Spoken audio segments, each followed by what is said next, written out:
পর্যায়ক্রমে গণতান্ত্রিক চর্চার মাধ্যমে রাষ্ট্র সমাজ থেকে ফ্যাসিবাদের উপাদান দূরীভূত করা সম্ভব, দূরীভূত হয়ে থাকে। প্রিয় দেশবাসী, বর্তমান অন্তর্বর্তীকালীন সরকার কি করতে চাইছে? রাষ্ট্র মেরামতের জন্য অন্তর্বর্তীকালীন সরকারের আর কত মাস কিংবা কত সময়ের প্রয়োজন, সেটি জানার অধিকার জনগণের রয়েছে। সরকার জনগণের সামনে তাদের আগামী দিনের কর্ম পরিকল্পনার রোডম্যাপ ঘোষণা করলে এটি একদিকে জনগণের কাছে সরকারের স্বচ্ছতা এবং জবাবদিহিতাকেই নিশ্চিত করবে, অপরদিকে প্রশাসনিক কার্যক্রমেও গতিশীলতা বাড়বে।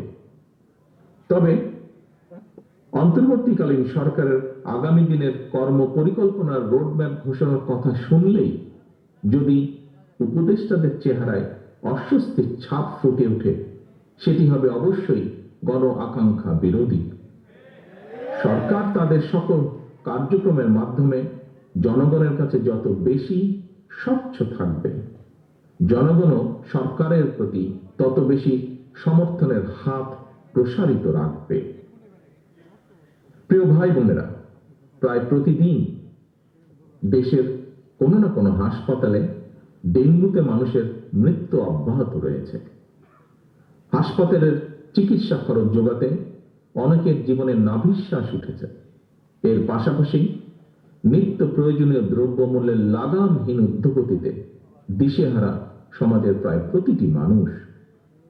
প্রতিদিনের সংসারের ব্যয় মেটাতে জনগণকে যুদ্ধ করতে হচ্ছে।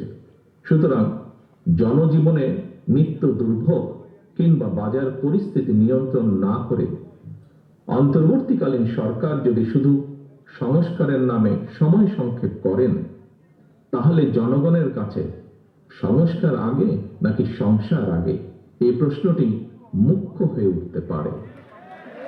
দুর্ভোগ বর্তমানে মেনে নিলেও জনগণ এখনো সরকারের বিরুদ্ধে তেমন উচ্চ বাচ্য করছে না, কারণ জনগণ বর্তমান অন্তর্বর্তীকালীন সরকারকে সফল দেখতে চায়। তবে আগেও বলেছি, আজও উল্লেখ করতে চাই, অন্তর্বর্তীকালীন সরকার নিজেরা নিজেদেরকে সফল দেখতে চায় কিনা তা তাদের কার্যক্রমের মাধ্যমেই প্রমাণ করতে হবে। প্রিয় ভাই বোনেরা, একটি দেশের জন্য 54 বছর সময় কম নয়। এই কথাটি গতকাল একজন প্রতিবন্ধী ভাই উনি উল্লেখ করেছেন তার কিছু কথা বলতে গিয়ে। লাখো মানুষের রক্তের উপর দিয়ে দেশের জনগণ আজ এক অভূতপূর্ব ঐক্যের মোহনায় এসে দাঁড়িয়েছে। এই ঐক্যকে কাজে লাগিয়ে একটি বৈষম্যহীন বাংলাদেশ গড়ার লক্ষ্যে আমাদেরকে এগিয়ে যেতে হবে।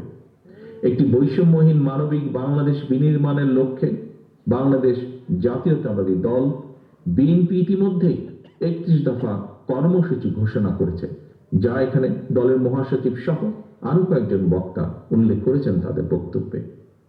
এই কর্মসূচির লক্ষ্যই হচ্ছে শিশু, নারী, বৃদ্ধ অথবা দলমত, ধর্ম, বর্ণ নির্বিশেষে রাষ্ট্রকে অবশ্যই প্রতিটি নাগরিকের দায়িত্ব নিতে হবে। পরিশেষে আমি বিএনপির সর্বস্তরের নেতাকর্মীদের প্রতি আহ্বান জানিয়ে বলতে চাই, সকল অস্পষ্টতা কাটিয়ে অচিরেই নির্বাচনী রোডম্যাপে যাত্রা শুরু করবে আমাদের এই প্রিয় বাংলাদেশ। সেই যাত্রায় আবারও বলছি, দয়া করে মন দিয়ে শুনবেন প্রতিটি নেতাকর্মী এই দলে।